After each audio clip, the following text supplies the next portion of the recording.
ஓம் சாந்தி. இன்று 9/8/2026 காலை முரளி. அவ்யக்த பாப்தாதா. Revise date 2/3/2011. தலைப்பு: மாஸ்டர் சர்வ சக்திவான் என்ற சுவமானத்தின் இருக்கையில் இருந்து ஒருவருக்கொருவர் ஊக்கம் உற்சாகம் கொடுத்து சகயோகி ஆகி வீண் எண்ணங்கள் என்ற எருக்கம் பூவை அர்ப்பணித்து நண்பர் ஓன் என்ற பரிசு பெறுங்கள். இன்று நீங்கள் அனைவரும் மற்றும் நாலாபுறங்களிலும் உள்ள அனைத்து குழந்தைகளும் அமிர்த வேளையில் இருந்து மிகவும் அன்பு நிறைந்த வாழ்த்துக்களை அன்புடன் மற்றும் குசியுடன் கொடுத்து கொண்டிருக்கிறீர்கள்.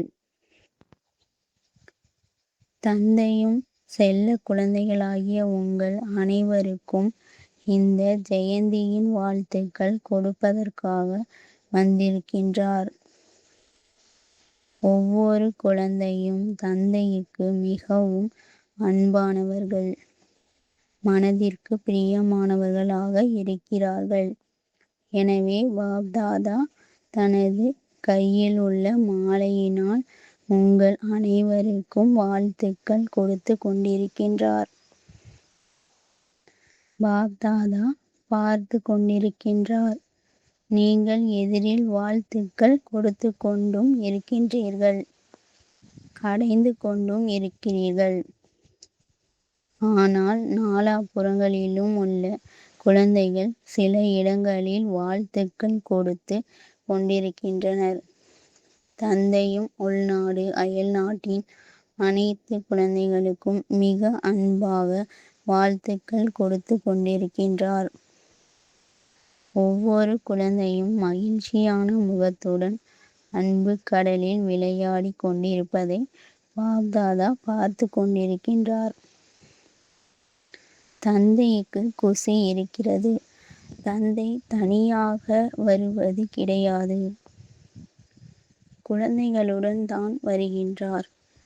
ஏனெனில் தந்தை வருவதே யக்ஞம் படைப்பதற்காக. ஆக யக்ஞத்தில் யார் இருப்பார்கள்? பிராமணர்கள்.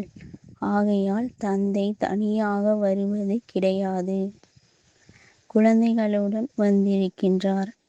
ஏனெனில் இந்த ஜெயந்தி தான் அனைத்து ஜெயந்திகளிலும் விசித்திரமானது ஆகும். முழு கல்பத்திலும் இந்த ஒரு ஜெயந்தி தான் தந்தை மற்றும் குழந்தைகளின் பிறப்பு ஒன்றாக ஏற்படுகிறது. எனவே இந்த ஜெயந்தி வைரத்திற்கு சமமான ஜெயந்தி என்று கூறப்படுகிறது. தந்தையும் விசேஷமாக ஆதி ரத்தின குழந்தைகளுக்கு விசேஷ வாழ்த்துக்கள் கொடுத்து கொண்டிருக்கின்றார். ஆக இன்று நீங்கள் அனைவரும் வாழ்த்து கொடுக்க வந்திருக்கிறீர்களா அல்லது பெறுவதற்கு வந்திருக்கிறீர்களா? கூடவே இருப்பீர்கள், கூடவே பறப்பீர்கள், கூடவே வருவீர்கள், பிரம்மா பாபாவுடன் ராஜ்யம் செய்வீர்கள் என்று தந்தை கூறுகின்றார். கூடவே இருப்பதற்கான உறுதிமொழி கொடுத்திருக்கின்றார். நீங்களும் என்ன கூறுகிறீர்கள்? நாமும் எங்கு தந்தை இருக்கின்றாரோ அங்கு கூடவே இருப்போம். இது குழந்தைகள் தந்தையிடம், தந்தை குழந்தைகளிடம் கொடுத்த உறுதிமொழி. சரீரத்தில் எங்கு வேண்டுமென்றாலும் இருக்கலாம், ஆனால் உள்ளத்தில் தந்தை சதா கூடவே இருக்கின்றார். அதனால் தான் தந்தையை திலாராம் என்று கூறுகின்றோம். இங்கு நினைவு சின்னமாகவும் தில்வாலா கோயில் இருக்கிறது. ஆக அனைவரின் உள்ளத்தில் திலாராம் இருக்கிறார் அல்லவா? மேலும் தந்தை குழந்தைகளிடம் கூறுகின்றார், ஒருபோதும் தனியாக இருந்து விடாதீர்கள், சதா கூடவே இருங்கள், கூட இருந்தே ஆக வேண்டும். தனிமையாகும் போது மாயை தனது வாய்ப்பை எடுத்துக் கொள்கிறது. கூடவே இருந்தீர்கள் எனில் சுயம் கலங்கரை விளக்கு கூடவே இருக்கிறார். அவர் முன் மாயை தூரத்திலேயே ஓடிவிடும். நெருக்கத்தில் கூட வரவே முடியாது. எனவே குழந்தைகள் தந்தையிடம், தந்தை குழந்தைகளிடம் சதா கூடவே இருப்பதற்கான உறுதிமொழி செய்திருக்கின்றோம். நீங்கள் அனைவரும் கூட உறுதிமொழி செய்திருக்கிறீர்கள் தானே? கூடவே இருக்கின்றார், கூடவே இருப்பார். கூடவே இருப்பது நன்றாக இருக்கிறது. கை உயர்த்துங்கள். பாப்தாதா பார்த்தார்கள். ஒவ்வொரு குழந்தையும் அமிர்த வேளையில் தந்தையிடம் உள்ளபூர்வமான விஷயங்கள் பேசுகிறார்கள். உண்மையில் நேரம் கிடைப்பது கிடையாது. ஆனால் அமிர்த வேளையில் ஒவ்வொருவருக்கும் மிகவும் இனிமையிலும் இனிய உள்ளத்திலுள்ள விஷயங்கள் பேசுகிறீர்கள். தந்தையும் ஒவ்வொரு குழந்தைகளின் உள்ளத்தில் உள்ள விஷயங்களை கேட்டு அனைத்து விஷயங்களுக்கு பதில் கொடுக்கின்றார். அனைவருக்கும் ஒரு விஷயத்தின் குஷி இருக்கிறது. நாம் மனதார என்னுடைய பாபா என்று கூறும் பொழுது தந்தை ஆஜராகி விடுகின்றார். எஜமான் ஆஜராகி விடுகின்றார். இதில் மனதிற்கான விஷயமாகும். வேறு எதுவும் செய்ய வேண்டிய அவசியம் கிடையாது. மனதார என்னுடைய பாபா என்று கூறுங்கள். எஜமான் ஆஜராகி விடுவார். ஆக இன்று நாலாபுறங்களிலிருந்தும் இனிய பாடல் பாப்தாதாவின் காதில் ஒலித்துக் கொண்டிருந்தது. எந்த பாடல்? என்னுடைய பாபா, இனிமையான பாபா, அன்பான பாபா. பாப்தாதாவும் குழந்தைகளின் அன்பில் மூழ்கி இருக்கின்றார். இப்பொழுது பாப்தாதா உங்களது அன்பின் தெய்வீக காரியத்தை பார்த்து கூறுகின்றார். உங்களது பக்தர்களும் குறைந்த புத்தி உடையவர்கள் கிடையாது. அவர்களும் உங்களது நினைவு சின்னத்தை மிக நன்றாக நகல் உருவாக்குகின்றனர். துவாபர யுகத்தில் வந்தனர். முதல் பிறப்பு சதோ பிரதானமாக இருக்கும். ஏனெனில் பரந்தாமத்திலிருந்து ஆத்மா வருகின்றது. ஆக இன்று பக்தர்களின் பக்கமும் பார்வை சென்றது. அவர்கள் மிகவும் யுக்தியாக நகல் செய்திருக்கின்றனர். ஏனெனில் ஆரம்ப காலத்தில் உங்களது பக்தர்கள் உங்களது நடைமுறை செயல்களின் நினைவு சின்னங்களையும் மிக நன்றாக நகல் செய்திருக்கின்றனர். ஆனால் உங்களுடையது நடைமுறைக்கானது. அவர்களுடையது நினைவு சின்னமாகும். நீங்கள் விரதம் எடுத்தீர்கள். என்ன விரதம் எடுத்தீர்கள்? தூய்மை. அவர்களும் விரதம் கடைபிடிக்கின்றனர். விரதத்தை நகல் செய்திருக்கின்றனர். ஆனால் உங்களுடைய விரதம் ஒரு பிறவியில் கடைபிடிப்பதனால் பல பிறவிகளுக்கு அந்த விரதம் இருக்கும்.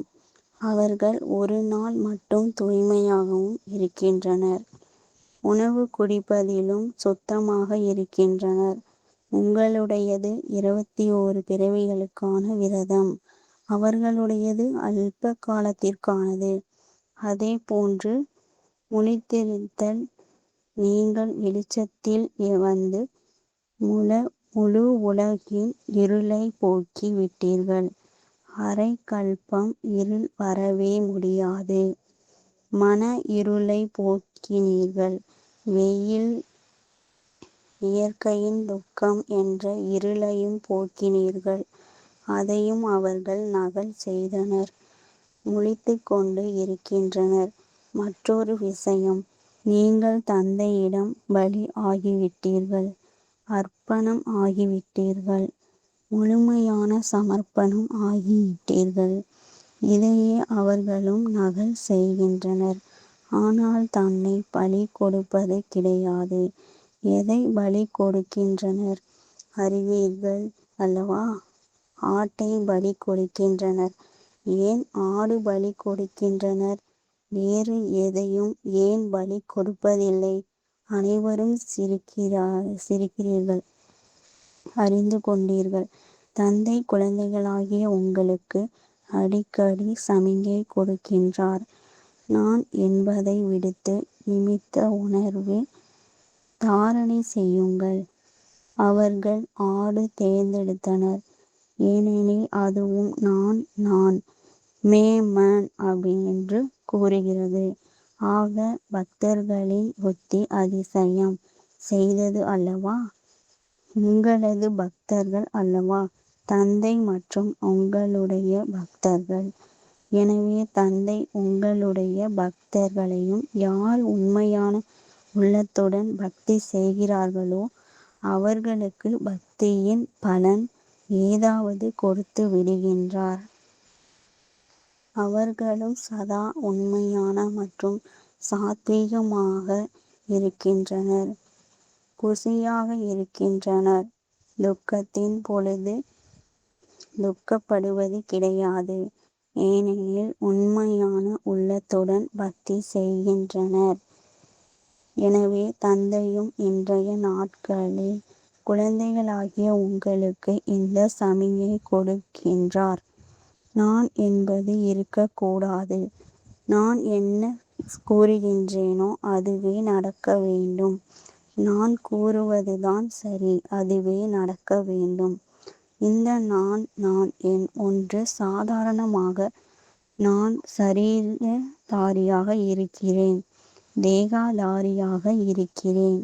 ஒன்று சாதாரண நான் மற்றும் ஆழமான நான். அதில் பாபா கொடுத்ததையும் நான் செய்தேன். நான் கூறினேன், நான் செய்தேன்.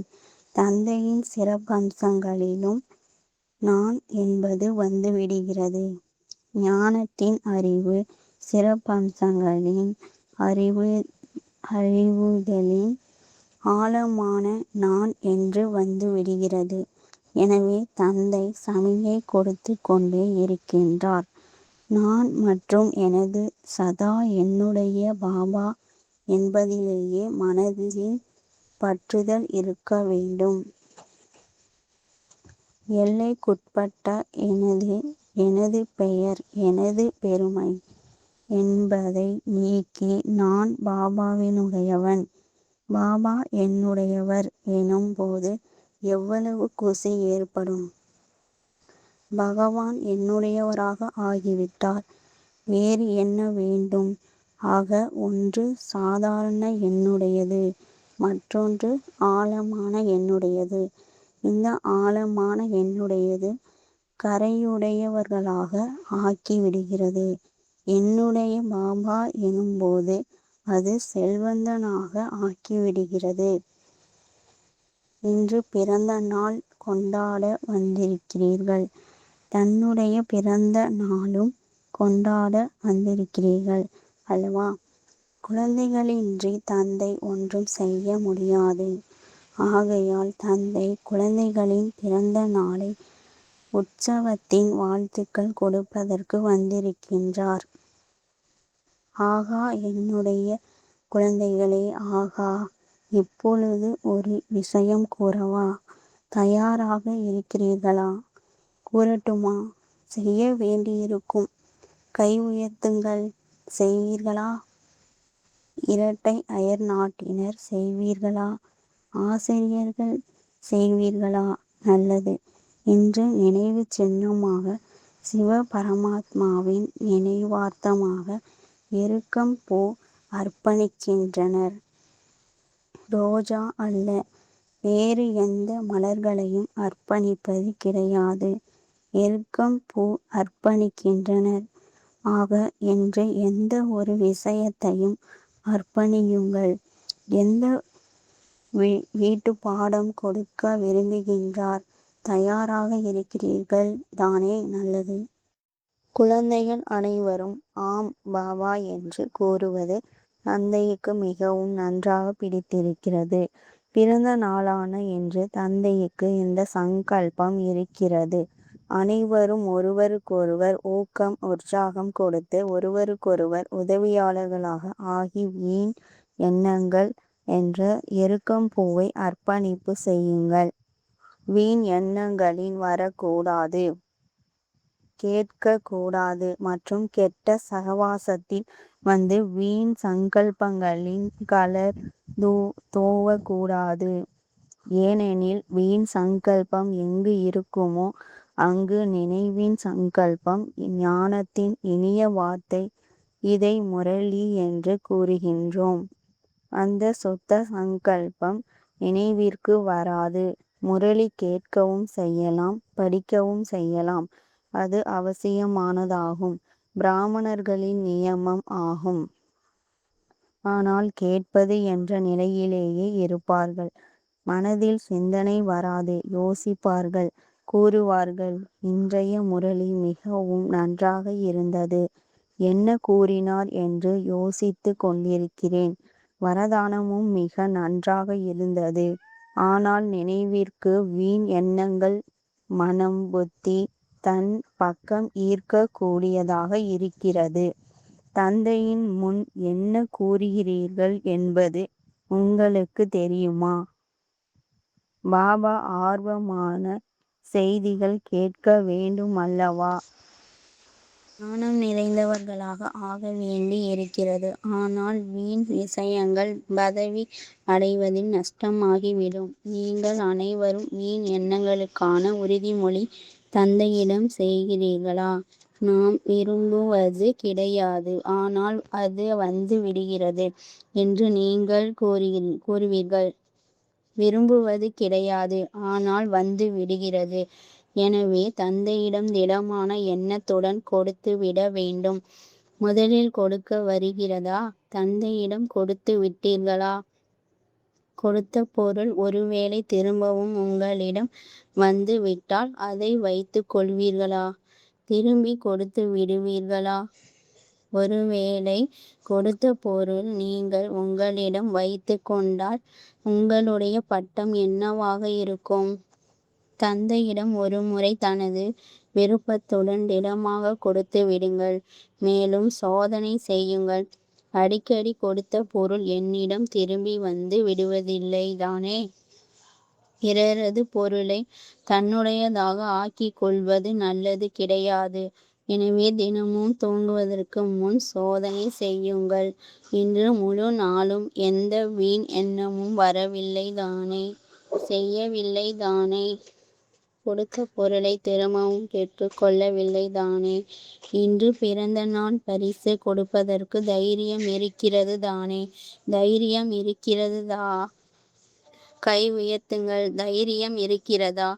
எங்கு தைரியம் இருக்கிறதோ அங்கு பாப் தாதாவும் உங்களுக்கு பரிசு கொடுப்பார். நீங்களும் மனதார என்னுடைய பாபா என்று கூறுங்கள். இரக்கமுள்ள கருணையுள்ளம் உடையவர் பாபா. நீங்கள் இந்த பொருளை எடுத்துக் கொள்ளுங்கள். நீங்கள் மனதார கூறும் பொழுது தந்தை அதிகப்படியான பரிசு கொடுப்பார். ஏனெனில் தைரியம் உங்களுடையது. அதிகப்படியான உதவி தந்தை கொடுப்பார். எங்கு தைரியம் இருக்கிறதோ அங்கு தந்தையின் உதவி அவசியம் இருக்கும். இதை அனுபவம் செய்திருக்கிறீர்கள் தானே? ஏனெனில் பாப் தாதா நீண்ட காலமாக எச்சரிக்கை கொடுத்து கொண்டிருக்கின்றார். இப்பொழுது தீவிர முயற்சிக்கான வழி 3 புள்ளி வைப்பதாகும். புள்ளியாக இருக்கிறேன். புள்ளியான தந்தையை நினைவு செய்ய வேண்டும் மற்றும் கடந்து முடிந்தவைகளுக்கு புள்ளி முற்றுப்புள்ளி வைக்க வேண்டும்.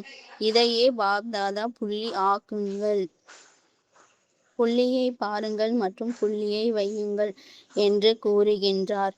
அதனால்தான் புள்ளிக்கு மிகுந்த மகத்துவம் இருக்கிறது. இன்றைய நாட்களிலும் புள்ளிக்கு பிந்து அதிக மகத்துவம் இருக்கிறது. பாருங்கள், பைசா எண்ணுகின்றனர் அல்லவா? இன்றைய நாட்களில் அனைவருக்கும் எதன் மீதும் அதிக அன்பு இருக்கிறது? பணத்தின் மீது. பணம் எப்படி அதிகரிக்கும்? புள்ளி வைத்து கொண்டே செல்லுங்கள். 10க்கு பிறகு பிந்து வைத்தால் 100 ஆகிவிடும். அடுத்த பிந்து வைத்தால் 1000 ஆகிவிடும். எனவே பிந்துவிற்கு மகத்துவம் இருக்கிறது. ஆனால் உண்மையான பிந்து எது என்பதை மறந்து விட்டீர்கள். இன்று தந்தையின் பிறந்த நாள் பரிசு கொடுத்து விட்டீர்களா? கொடுத்தீர்களா? உள்ளபூர்வமாக கொடுத்தீர்களா? ஏன், எதற்கு என்று கேட்க மாட்டீர்களா? எப்படி செய்வது? என்ன செய்வது? இது மிகவும் கெட்ட மொழியாகும். என்ன செய்வது? எப்படி செய்வது? என்ன எப்படி என்று கூறக்கூடாது. ஆக பரிசு கொடுப்பதற்கு குசி குசியாக கை உயர்த்தினீர்களா? அல்லது குழுவில் வலுக்கட்டாயமாக உயர்த்தினீர்களா? ஏனெனில் வலுக்கட்டாயமாக செய்பவர்கள் சதா செய்ய மாட்டார்கள். அவ்வப்பொழுது இருக்கும். உள்ளபூர்வமாக செய்யக்கூடியவர்கள் செய்தே தீருவார்கள். பரிசு கொடுத்து விட்டீர்களா? கொடுத்தே ஆக வேண்டும். இவ்வாறு குசி குசியாக சங்கல்பம் செய்தீர்கள் எனில் சர்வ சக்திவான் தந்தையின் குழந்தைகள் மாஸ்டர் சர்வ சக்திவானாக இருப்பவர்களுக்கு என்ன பெரிய விஷயம்? இருக்கையில் அமர்ந்திருங்கள். மாஸ்டர் சர்வ சக்திவான் என்ற இருக்கையில் சதா செட் ஆகியிருங்கள். மறந்து விடாதீர்கள், இது சுவமான் அல்லவா? தனது சுவமானத்தை விட்டு விடக்கூடாது. சுவமானத்திற்காக சண்டையிட்டுக் கொள்கின்றனர். எனவே இன்று தந்தைக்கு அன்பு ஏற்பட்டிருக்கிறது. சிறிய விஷயத்திற்காக தனது சுவமான் பரமாத்மாவின் மூலம் அடைந்த சுவமான், மனிதர்களின் மூலம் அடைந்த சுவமான். அதிலும் எவ்வளவு போதை இருக்கிறது! இது பரமாத்மாவின் மூலம் கிடைத்திருக்கும் சுவமானாகும். மாஸ்டர் சர்வ சக்திவான் என்ன வேண்டுமோ அதை செய்துவிட முடியும். தைரியம் இருக்கிறது தானே? தலை அசையுங்கள். கை அசைக்காதீர்கள். தலை அசையுங்கள்.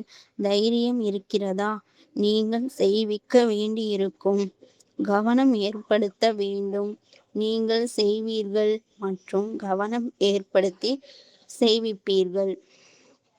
நிமித்தம் அல்லவா? பிறகு யார் எந்த வகுப்பு, யாருடைய வகுப்பு நம்பர் எடுக்கின்றனர்? நல்ல பரிசும் கொடுப்பேன். என்ன பரிசு கொடுப்பேன் என்று கூற மாட்டேன். பெரிய பரிசு கொடுப்பேன். முழு வகுப்பும் முயற்சி செய்ய வேண்டும். ஒருவர் செய்தார் என்று இருக்கக்கூடாது. மெஜாரிட்டி செய்ய வேண்டும். ஆக இன்று பாப்தாதாவிற்கு ஒவ்வொரு குழந்தையின் மீது அன்பு வந்து கொண்டிருக்கிறது. நம்பர் 1இல் வர வேண்டும். இரண்டாவதாக வரக்கூடாது. முதல் ராஜ்ய அரியணையில் அமர மாட்டீர்கள். அரியணையில் இருந்த அமர்வீர்கள். ஆனால் முதல் ராஜ்ய வம்சத்தின் சம்பத்தில் வருவீர்கள். 2 எண்ணிக்கை முடிவாகி விட்டது. ஆனால் ராஜ்யம் செய்வது, ராஜ்ய அதிகாரி ஆக வேண்டுமெனில் முதல் ராஜ்யத்தில் வர வேண்டும். ஆக பாப்தாதாவிற்கு குழந்தைகளின் மீது இந்த அன்புதான் இருக்கிறது. ஒவ்வொரு குழந்தையும் ஏதாவது ஒரு சிறப்பம்சத்தில் நம்பர் 1இல் வர வேண்டும். வரிசை கிரமமாக அல்ல. ஆர்வம் இருக்கிறதா? நம்பர் 1இல் வர வேண்டுமா? அல்லது எது கிடைத்தாலும் சரிதானா? சரி சரி என்று கூறக்கூடாது. தந்தையின் ஆசை ஒவ்வொரு குழந்தையும் ஏதாவது அதிசயம் செய்து நம்பர் 1இல் வர வேண்டும். 4 பாடங்கள் உள்ளன. ஏதாவது ஒரு பாடத்தில் நம்பர் 1 ஆகியே தீர வேண்டும் என்பதை அடிக்கோடு இடுங்கள். சரி, அதிக உழைப்பு கொடுக்கவில்லை. ஏதாவது ஒரு பாடத்தில் நம்பர் 1, இது எளிதுதானே? மற்றபடி இன்றைய நாளில் அமிர்த வேளையில் சந்திப்பு செய்து கொண்டிருந்த ஒவ்வொரு குழந்தையும் மிகவும் குசியில் சிரித்து கொண்டு மகிழ்ச்சியான முகத்துடன் இருப்பதை பார்த்து கொண்டிருந்தார். மேலும் தந்தையும் கூட ஒவ்வொரு குழந்தைக்கும் சதா பறக்கும் கலைக்கான வரதானம் கொடுத்தார். நடக்கும் கலை அல்ல, பறக்கும் கலை. எனவே பாப்தாதாவின் இன்றைய வரதானம் நினைவில் வைத்துக் கொள்ளுங்கள். பாப்தாதா உங்களது மற்றும் தனது ஜெயந்தி அன்று என்ன வரதானம் கொடுத்தார்? பறக்கும் கலைபவ, நீங்களும் கூட சிவராத்திரி திருவிழா மனதில் கொண்டாடினீர்கள் தானே? ஆக அனைவரும் நன்றாக இருக்கிறீர்கள், நன்றாக இருப்பீர்கள். நல்லதிலும் நல்லதாக ராஜ்ய பதவி பலனாக அடைவீர்கள். அனைவரும் நன்றாக இருக்கிறீர்கள் தானே? தந்தை நல்லதை மட்டுமே பார்க்கின்றார். நல்லது நாலாபுறங்களிலும் உள்ள எதிரில் அமர்ந்திருந்தாலும் அவரது இடங்களில் அமர்ந்து கொண்டாடி கொண்டிருந்தாலும் அனைவரையும் பாப்தாதாவும் பார்த்து மகிழ்ச்சி அடைந்து கொண்டிருக்கின்றார். குழந்தைகளுக்கும் தந்தையின் சந்திப்பை பார்த்து மகிழ்ச்சி அடைந்து கொண்டிருக்கின்றார். ஆனால் இன்று சங்கல்பம் செய்யுங்கள். சதா குஷி அவ்வப்பொழுது இருப்பவர்கள் கிடையாது. சதா குஷி. யார் பார்த்தாலும் உங்களது முகத்தை பார்த்து யோசிக்க வேண்டும். இவர் மிகவும் பாக்கியவான் ஆத்மாவாக தென்படுகின்றார். உங்களது பாக்கியம் நடத்தை மற்றும் முகத்தில் தென்பட வேண்டும். மனதில் அதிகம் இருக்கிறது என்று இருந்துவிடக் கூடாது. உங்களது பாக்கியவான் முகம் மகிழ்ச்சியான முகம் மற்றவர்களுக்கு அறிமுகம் கொடுக்கும். ஏதோ இருக்கிறது என்று முகம் கூறும். உங்களது முகம் சேவை செய்ய வேண்டும். தந்தை வரை அழைத்து வர வேண்டும். மகிழ்ச்சியாக இருப்பதும் சேவைக்கான சாதனமாகும். ஆக நாலாபுறங்களிலும் உள்ள குழந்தைகளுக்கு உங்களது பிறந்த நாளுக்கான பல கோடி மடங்கு வாழ்த்துக்கள், வாழ்த்துக்கள், வாழ்த்துக்கள். நல்லது. வரதானம். சந்தேக எண்ணங்களை அழித்து மாயாவை வெல்லக்கூடிய வெற்றி ரத்தினம் ஆகுக. ஒருபோதும் முன்கூட்டியே இந்த சந்தேக எண்ணம் வரக்கூடாது. நான் தோல்வி அடைந்து விடுவேனா? தெரியவில்லையே. சந்தேக புத்தியுடையவர் ஆகும்போது நான் தோல்வி அடைகிறீர்கள். ஆகையால் நான் வெற்றி அடைந்து காட்டுவேன் என்று சங்கல்பம் சதா இருக்க வேண்டும். வெற்றி என்னுடைய பிறப்புரிமை. இவ்வாறு அதிகாரியாகி காரியம் செய்வதால் வெற்றிக்கான அதிகாரம் பலனாக கிடைத்துவிடும். இதன் மூலம் வெற்றி ரத்தினம் ஆகிவிடுவீர்கள். ஆகையால் மாஸ்டர் ஞானம் நிறைந்தவரின் வாயில் தெரியவில்லை என்ற வார்த்தை ஒருபோதும் வரக்கூடாது. ஸ்லோகன். கருணை உணர்வானது எளிதாகவே பொறுப்புணர்வை வெளிப்படுத்தி விடுகிறது. அவ்யக்த சமிஞை. அபவித்ராவின் விதையை கூட அழித்துவிட்டு சம்பூர்ண தூய்மையானவராக ஆகுங்கள். விளக்கம். தொட்டால் சுருங்கி இலையானது சிறிது விரல் பட்டால் சக்தியற்றதாக ஆகிவிடும். அதற்கு நேரம் ஏற்படாது. அதே போன்று நீங்கள் ஒரு வினாடியின் சுத்த சங்கல்ப சக்தியின் மூலம் மாயாவை தொட்டால் சுருங்கி போன்று மயக்கமடைய செய்யுங்கள். தனது உண்மையான சொரூபம் வரதானி சொரூபம் சதா நினைவில் இருந்தால் அசுத்தம் அல்லது மறதியின் பெயர் அடையாளம் இருக்காது. ஓம் சாந்தி.